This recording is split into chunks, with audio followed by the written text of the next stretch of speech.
আসসালামু আলাইকুম। কেমন আছো বাইস্তা? ওয়ালাইকুম আসসালাম। ভালো আছি, আপনি কেমন আছেন কাকা? বলো তো ভাইপো, আল্লাহ পাক খুশি হইলে বান্দার জন্য কি করেন? আল্লাহ পাক খুশি হলে বান্দার জন্য বৃষ্টি নাজিল করেন। তার থেকে বেশি খুশি হলে কি করেন?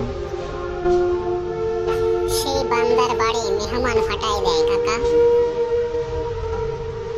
তার থেকে বেশি হলি কি করেন আল্লাহ পাক? সব থেকে বেশি খুশি হলে আল্লাহ পাক রব্বুল আলামিন সেই বান্দারে একটা কন্যা সন্তান দান করে কাকা। মাশাআল্লাহ, তুমি তো খুব ভালো জানো ইসলামের ব্যাপারে। আলহামদুলিল্লাহ, ভালো থাকো ভাইপো। ঠিক আছে কাকা, আপনিও ভালো থাকেন। আসসালামু আলাইকুম। ওয়ালাইকুম আসসালাম।